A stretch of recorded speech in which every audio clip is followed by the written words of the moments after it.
Баштык көтөргөн Момбеков шаарды тазалады. Иш учурундагы маектин видеосу. Сүйлөсө тилинен чаң чыккан депутат Рыскелди Момбеков бүгүн кара жумуштуда катара жасай аларын көрсөттү. Ал эмгек үстүндө баарлашып шаардагы таштандыларды тазалады. Маек учурунда ал үй-бүлөсү жамактап сүйлөп калышы тууралуу жана депутаттар ишембиликте чынында кантип иштегенин айтып берди. Булак Спутник. Тазалап, тазалыкка жардам, тазалыктын кызматкерлерине жардам берели анда, Рахмат.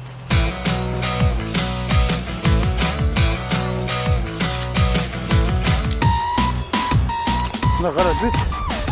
Ошо ичимдиктики. Арак, пиво.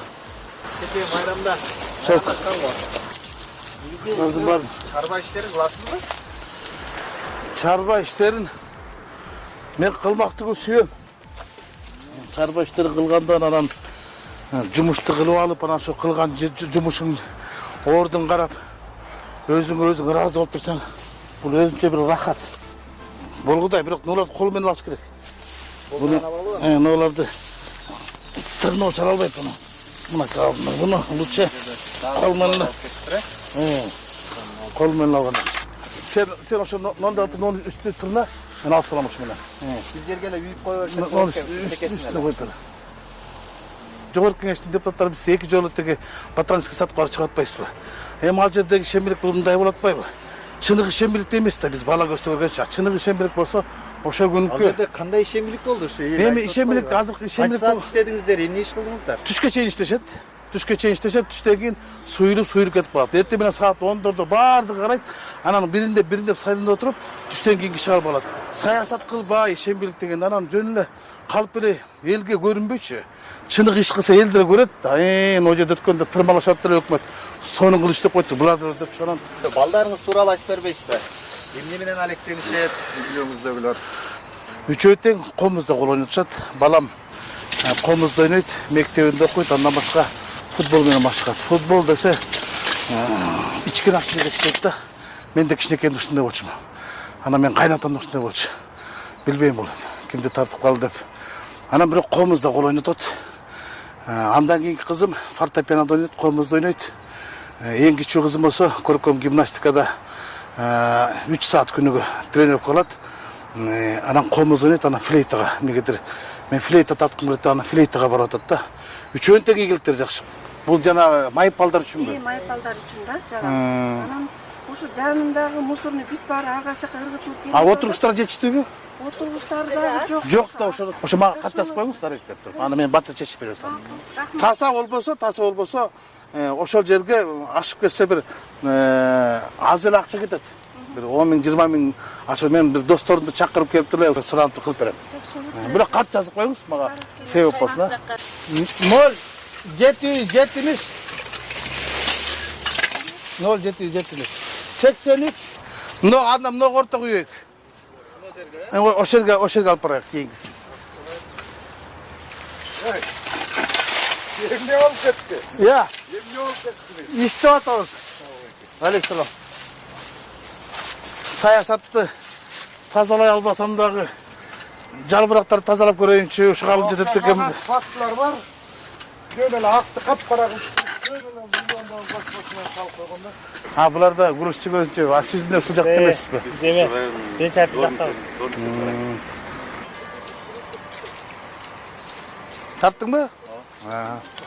Сиздин сүйлөгөнүңүзгө эл таң кала берет да. Уйкаштырып, жамактатып сүйлөйсүз. Мындай ары жактан талантыңыз барбы же сөздү каяктан табасыз? Ушул суроо мага көбүрөөк бериле турган болду да. Адатта ар кайсыдан айтып коет да, бирөөлөр айтат сен макалчысың, бирөөлөр айтат сен жамакчысың дейт да. Мен өзүм чын айтканда макалдатып сүйлөйм. Мени сүйлөгөн сөздөрүмдү тизмектеп көрсөңөр, ал жерде макал табышыңар кыйын. Бар болушу мүмкүн, бирок негизинен ал жерде учкун сөздөр, уйкаш сөздөр көп болот. Атам дин насыятчысы болгон. Мындайча айтканда дааватчы болгон да, өмүр бою 70 жыл намаз окуп, анан ошо дин ишмер болгон да. Анан сөз байлыгы жок болчу. Негизинен кайта менин атам ушуга үйрөттү го. Мен кичинекей бала кезинде атам окуга калган да. Анан кийин ошол кезде кенже эпостор көп болчу. Курманбек, Эртабылды, Жаныш Байыш, Олжобай менен Кишимжан деген үйдө китептер көп эле да. Манас, Семетей, Сейтек, анан ошолорду окутчу. Балам окуп берин о китеп депчи. Анан отуруп алып чайды ичип алып турган укчу да. Анан мен 4-5 саат китеп окучумун. Кээде ойлоп койдум да ушул мен жанагы мындай баягы сөз байлыгымдын кенендигине, кара сөздүн чебердигине бул ошол менин бала кезимдеги окуган китептерим ошо көбү мээмде сиңип калса керек. Ошо сөз байлыгынын көптүгү дагы ошо бала кезимден ошо сөздүн көп байлыктарын башыма аркылуу ушу жүрөгүмө көп батырып алсам керек деп ойлойм да. Түшүнүктүү. Жүрүңүз эми. Бул жагын уланталы,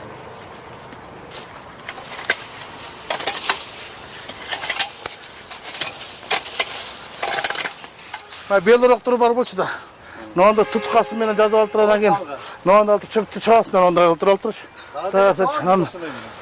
Ушуну алганда мен бир 2,5 метрди алып чөптү чабып анан алтында чөп калбаса тегиз кесе сонун өзүнчө рахат. Анан бул ушунчалык физикалык күчтү талап кылат да. Ажырашып кетсе деле эмне проблемасы гайы калмаса чала берет да. Телефондо күнү түнү тынчок. Ошо нерсин бар ушулар алып койду. Жана кээ айтып атпайбы, сен аябай эмоционалдысың, анан баягы ачууң чукул депчи. Эми мына ушул жөнөкөй күнү дагы азыр бир айылдан бирөөлөр чалып атат. Таласка апамды больницага алып келсе, мени карабай башка жака жөнөтүп атат. Айтып койчу дейт. Кудайдын куттугун жумуштамын. 5-күнү фракциядан кийин карапайым элди кабыл алам. Мына телефон чалып, телефон чалып, күнү түнү телефонду өчүрүп койсоң, сен эмне өчүрүп койдуң деп кайтып урушат.